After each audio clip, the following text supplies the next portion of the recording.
come under attack, everyone makes their way to the keep, but they won't keep the gates open for long. Right, let's go. Onward.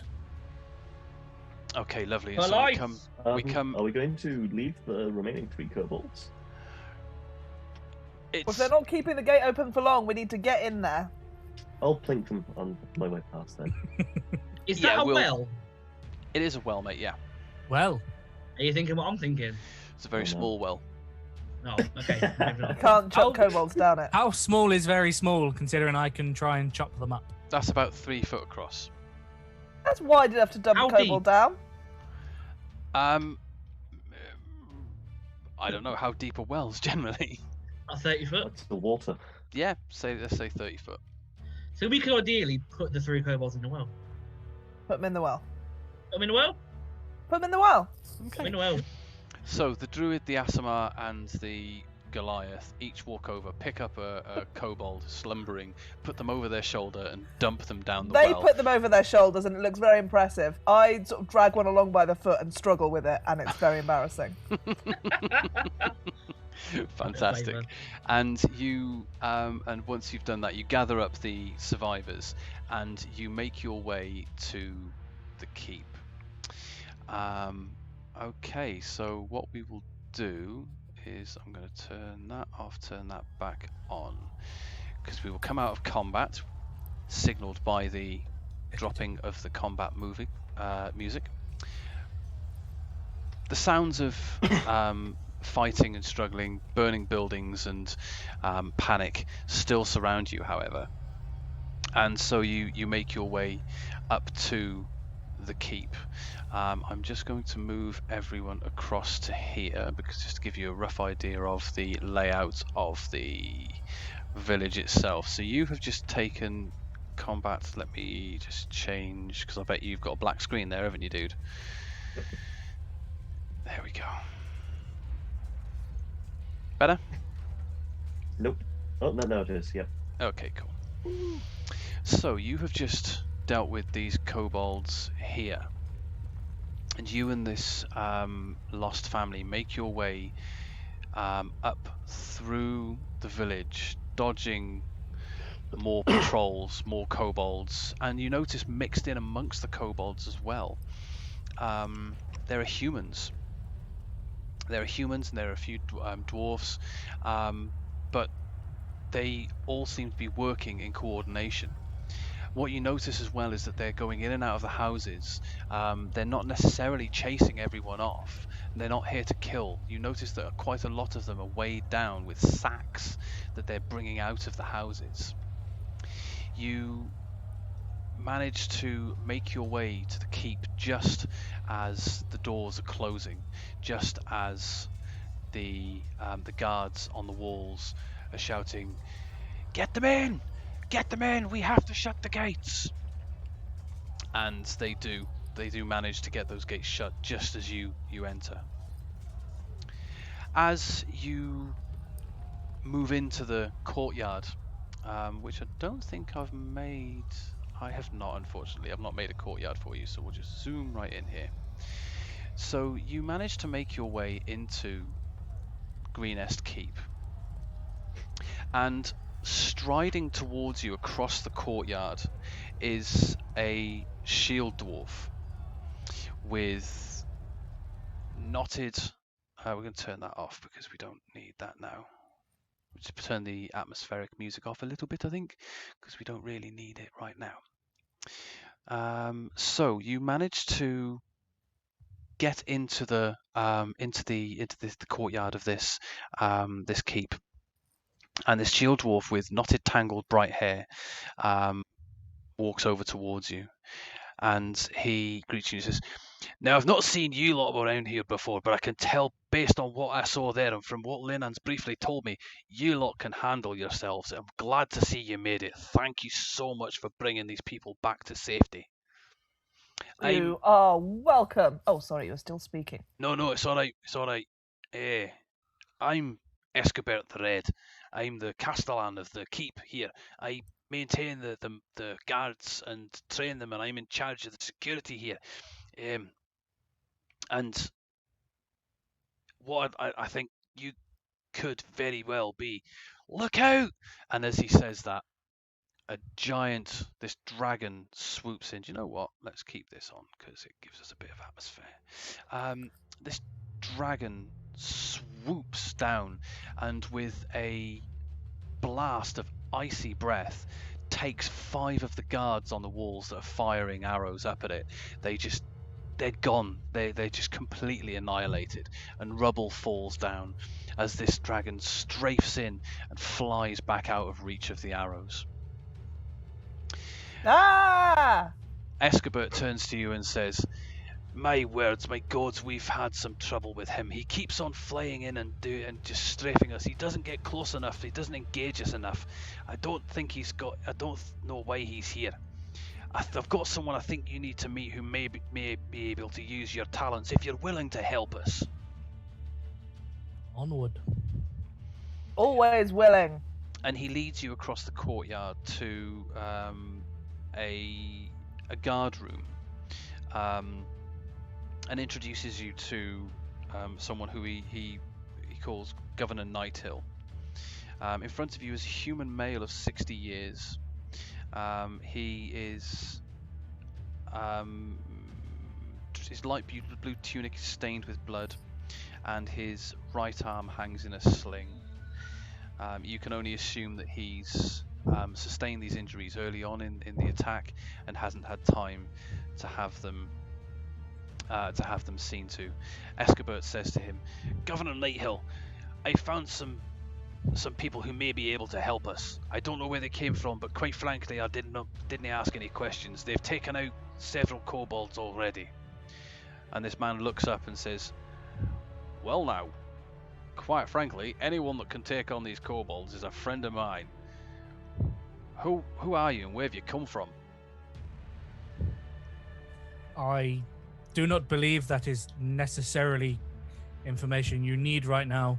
We are happy to hit these things and secure your keep before we will engage in niceties, shall we say. I like that. A man who prefers action to words. Fantastic. That's what I wanted to hear.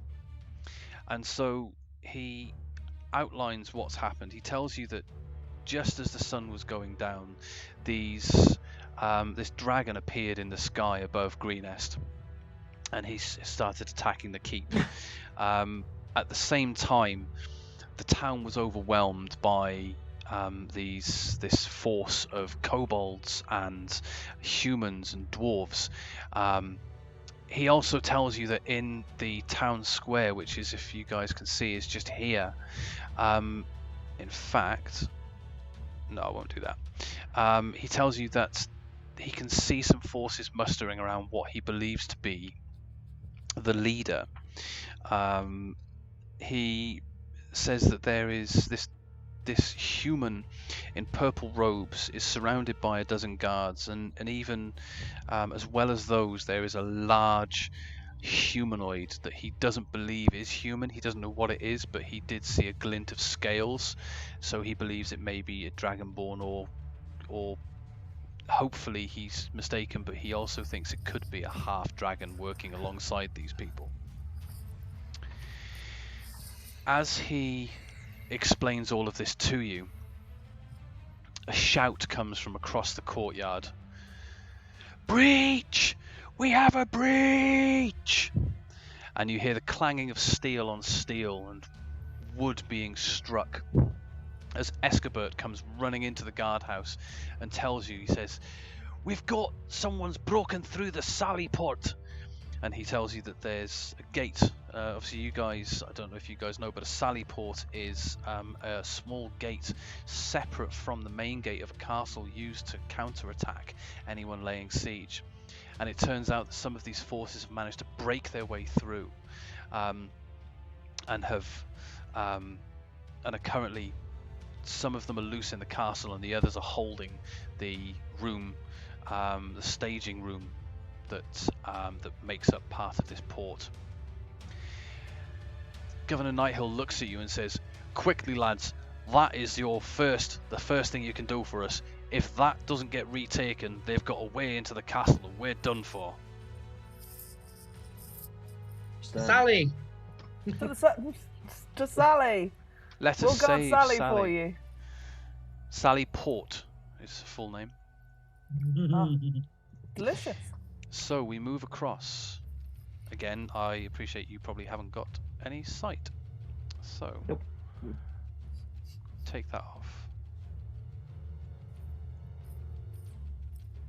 Still black? No, I can see things. What can you see? I can see the looks of token to be here, and there's lighting coming from these points Fantastic, so it's working There. the way it should. and there. Magic. Lovely, You that's can see working. clearly now the rain as well. Leave Lorraine out of this. Awesome. So We're here for Sally.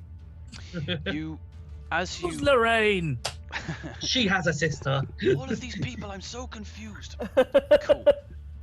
So as you run across, you can hear shouts and clashing of steel from within the keep, and you know that the guards and Escobert have gone to deal with these the intruders within the actual keep itself. But you guys run over, and in front of you, you see coming out of a door here, you see a human wearing some kind of strange mask and robes. You see a kobold here, and a large reptilian creature, almost draconic, maybe reptilian. Essentially, if you crossed a crocodile with a dog, Crocodog. here, crocodog. Crocodog. In fact, let's see if we can't get a picture of him. A dogadog. A dogadog. Crocodog That Dundee. sounds rude. I prefer crocodog. I like crocodog. That's a good one. So what you see is that. Crocodogs. Can everyone see that? Crocodog. Yeah. Looks like a crocodog to me. Crocodog. So you see a kobold, a human, and a crocodog, and you can see movement within this. There's a room here that the door leads into, and you can see movement in there, and you can sort of tell that there are more kobolds in there. So if we won't muck around, we'll just get straight into initiative. So everyone can click on your character if you can and roll initiative for me. Someone got a 1. Two of you More got than one ones. person got a 1. Has he got a 20 in initiative again? He has! Come Oh, on! he has. I crit. I got a minus Congratulations, you got 19. 1. Fantastic. And I got How many 4. crits on initiative? you got 4. Fantastic. Let's put 4 in there. And then we want the crocodog gets... What does he get? He gets that. Human gets... Nice. Okay. Human gets that. And the kobolds get... that. So, top of the order, believe it or not. There were 3 nat 1s in that initiative award. Bloody hell. Crikey. No. One of those days, isn't it? It is, mate.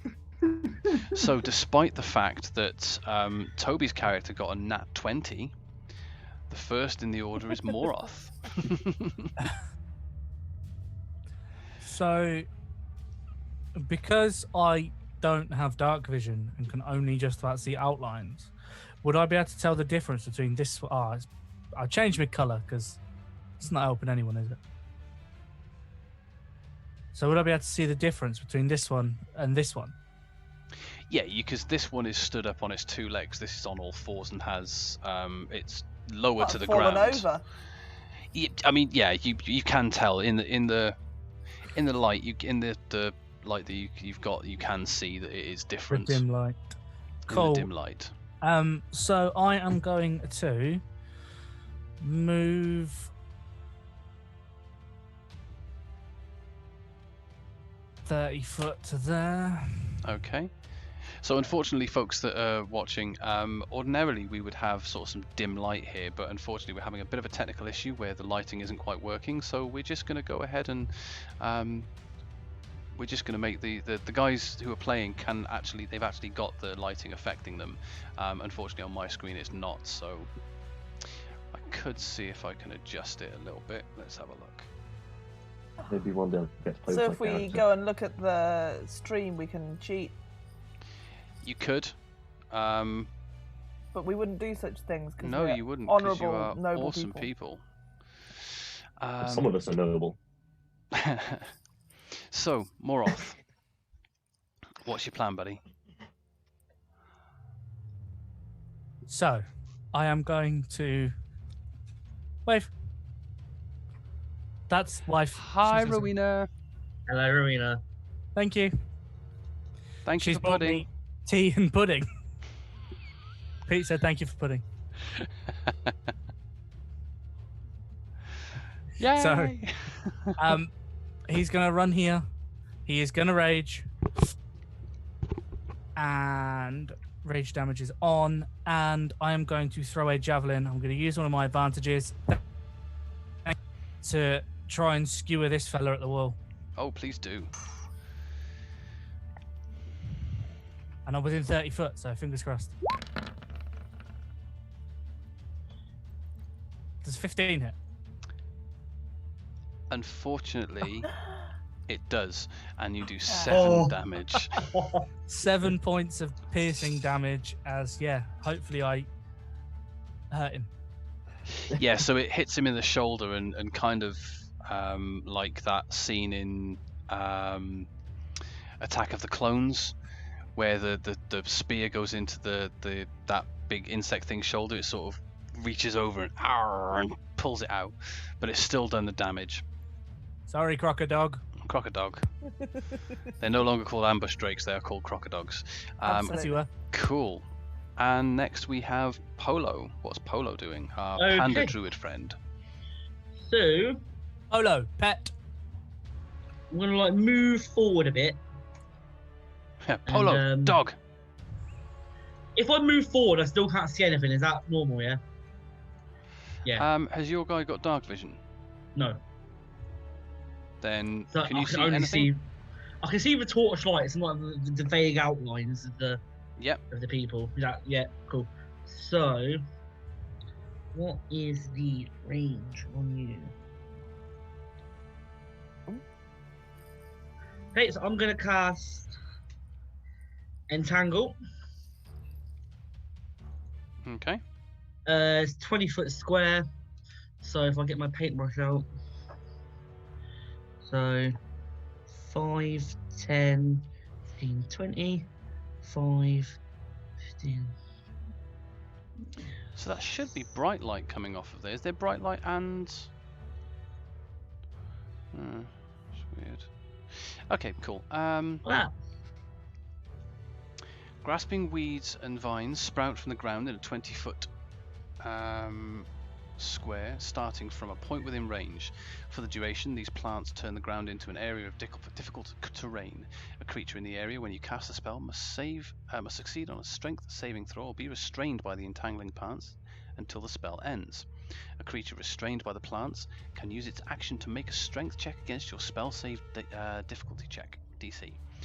On a success, it frees itself. When the spell ends, the conjured plants wilt away. So this is for 1 minute, so up to 10 rounds of combat. And you're putting it... Am I drawing 20 foot square? I think so. No, you've drawn a 20 by 15 foot rectangle. Yeah, it needs to be a further 4. So it's for dark. So basically, you... There, is that you more know square? Just turn You the know what I'm light doing? off. I can't see. Right, have I got a rubber? There you go. That's fine. I can get rid of it. So... Let's get rid of that. Let's get rid of that. Let's get rid of that. So what you are trying to achieve is... Yeah, like that. Oh, wait. I've got it. Oh. Get off. I don't know what I'm doing there. That. Yeah.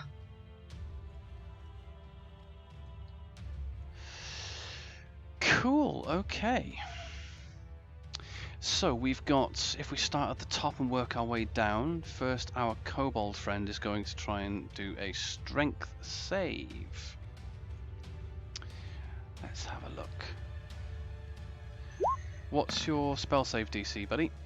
13. Okay, well he is going to pass. And... I just had a genius queen line there, and I